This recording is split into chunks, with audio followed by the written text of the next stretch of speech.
Hello friends, welcome to my channel mastermind. आज मैं आप लोगों के लिए लेके आई हूँ एनआईवीएस बोर्ड के क्लास 10th के डेटा एंट्री एंड ऑपरेशंस के वेरी इंपॉर्टेंट क्वेश्चन आंसर्स। क्योंकि आप लोगों का पेपर डेटा एंट्री का पेपर 11 अप्रैल को है, तो उसके वेरी इंपॉर्टेंट क्वेश्चंस मैं आज आप लोगों के लिए लेके आई हूँ, आप लोगों के लिए डिस्कस करने के लिए लाई हूँ। इसके पहले भी मैंने वेरी इंपॉर्टेंट क्वेश्चंस का वीडियो बनाया है, उसका लिंक भी मैं डिस्क्रिप्शन बॉक्स में दे दूंगी, तो वो भी आप वहाँ जाके चेक कर सकते हैं। तो बिना देरी करिए चलिए स्टार्ट करते हैं।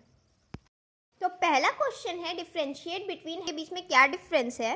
तो header is a section of the document that appears on the top margin while the footer is a section of the document that appear in the bottom margin. जो हेडर होता है वो डॉक्यूमेंट के एकदम ऊपर हेड में दिखाई देता है, और जो फुटर होता है वो एकदम फुट में दिखाई देता है। जो हेडर होता है उसमें हेडिंग लिखी जाती है, और जो फुटर होता है उसमें पेज नंबर वगैरह लिखे जाते हैं। तो चलिए अब सेकंड क्वेश्चन डिस्कस करते हैं। सेकंड क्वेश्चन है write short note on the spelling and grammar check. कि स्पेलिंग एंड ग्रामर चेक में आपको एक छोटा सा पैराग्राफ लिखना है कि स्पेलिंग एंड ग्रामर चेक होता क्या है। तो आंसर 2 है the spelling and grammar checkers for misspelled words or grammatical errors. The red wavy line will appear underneath misspelled words and the green wavy line will appear underneath grammatical errors. Word will automatically checks for spelling and grammar errors. जो spelling and grammar error checkers feature होता है, वो अगर आपकी कोई भी error होती है स्पेलिंग या ग्रामर में, वो आपकी ऑटोमेटिकली करेक्ट कर देता है। तो ये है इसका फंक्शन। तो चलिए अब चलते हैं थर्ड क्वेश्चन की तरफ। तो थर्ड क्वेश्चन है ब्रीफली एक्सप्लेन द फॉलोइंग। कि कुछ आपको पॉइंट्स दिए जाएंगे, उसको आपको ब्रीफली एक्सप्लेन करना होगा। तो पहला पॉइंट है मेन डॉक्यूमेंट। कि मेन डॉक्यूमेंट क्या होती है। In a mail merge operation the personalised document such as standard letter on envelope is known as the main document. जो ये आपके मेल मर्ज चैप्टर से है, तो जो आपका लेटर्स और एनवेलप्स होता है वही आपकी मेन डॉक्यूमेंट होती है। Second है data source. Data source is a files that contains the name and addresses or any other information that vary with each version of a mail merge document. जो data source होता है वो जिसको आपको letter भेजना है, उसके एड्रेसेस और इन्फॉर्मेशन से ये डॉक्यूमेंट बनता है, उसको डेटा सोर्स कहते हैं। नेक्स्ट आपको डिफाइन करना है मर्ज डॉक्यूमेंट को। कि मर्ज डॉक्यूमेंट क्या होता है। When you merge the main document and the data source the third document is produced is called the merge document. जब आप main document and data source को मर्ज कर देंगे, तो जो आपकी थर्ड डॉक्यूमेंट होगी वो आपकी मर्ज डॉक्यूमेंट कहलाएगी। नेक्स्ट है auto format. Excel's auto format features uses table styles which are predefined collection number, fonts, font cells, alignment pattern to have a polished look of ranges of cells you specify.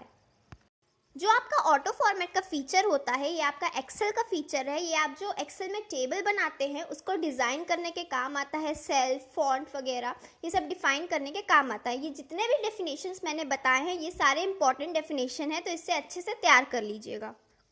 तो चलिए अब चलते हैं question number 4 की तरफ। Question number 4 है write short notes on the following. कि आपको कुछ शॉर्ट नोट लिखनी है। तो पहला है ऑप्टिकल स्कैनर। कि ऑप्टिकल स्कैनर क्या होता है। These devices are use for automatic data collections. For example the barcode reader is actually just a special type of image scanner. Next है कोबॉल। कोबॉल एक लैंग्वेज है जो कि आपके फर्स्ट चैप्टर से है, तो आपको इसको डिफाइन करना है। इसका फुल फॉर्म है कॉमन बिजनेस ओरिएंटेड लैंग्वेज। ये ऐसी लैंग्वेज है जो कमर्शियल एप्लीकेशंस में यूज़ की जाती है। नेक्स्ट है बेसिक्स। इसका भी फुल फॉर्म है beginners all purpose symbolic instruction code. ये भी एक लैंग्वेज है। It is widely use, easy to learn, general purpose language mainly used in micro computers earlier days. ये पहले के टाइम पे ये वाली लैंग्वेज बेसिक यूज़ की जाती थी। नेक्स्ट ऑप्शन है टाइटल स्लाइड। ये आपका प्रेजेंटेशन चैप्टर से है। This option is useful for beginning a presentation. Use this slide if you want to include subtitles और smaller text underneath the title.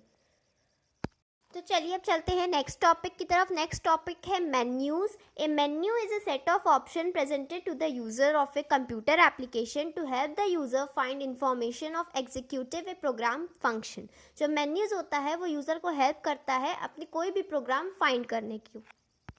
Next question number 5 है what are the steps to protect your workbook. इसमें आपको steps लिखने कि आप अपनी workbook कैसे protect कर सकते हैं। तो steps are click on review, protect workbook, enter a password in the password box. In Excel for Windows click OK, retype the password to confirm and click OK. तो ये सारे स्टेप्स हैं जिससे आप अपनी वर्कबुक प्रोटेक्ट कर सकते हैं। तो यहाँ मैं अपना वीडियो एंड करती हूँ कि वीडियो ज़्यादा लंबा ना हो। तो अगर आपको मेरा वीडियो अच्छा लगा हो तो प्लीज़ मेरे वीडियो को लाइक और शेयर ज़रूर कीजिएगा और मेरे मास्टरमाइंड चैनल को सब्सक्राइब कर दीजिएगा। वहाँ पे आपको एनआईवीएस बोर्ड क्लास 10th के एग्जाम्स के सारे सब्जेक्ट के इंपॉर्टेंट क्वेश्चंस मिलेंगे, क्योंकि आपके पेपर आने वाले हैं तो मैं आपकी बहुत हेल्प करूँगी। तो प्लीज़ आप मेरे सब्सक्राइब बटन को दबा दीजिएगा और साथ ही बेल आइकन को दबाना बिल्कुल भी मत भूलिएगा। तो और मैंने एक और इम्पॉर्टेंट क्वेश्चंस की वीडियो बनाई है, उसका लिंक भी मैं डिस्क्रिप्शन बॉक्स में दे दूँगी, तो वो भी देख लीजिए। तो मिलते हैं ऐसे किसी नई वीडियो के साथ, नए टॉपिक के साथ। तब तक के लिए अब आप अपनी तैयारी करते रहिए। Take care, bye bye and best of luck for exam.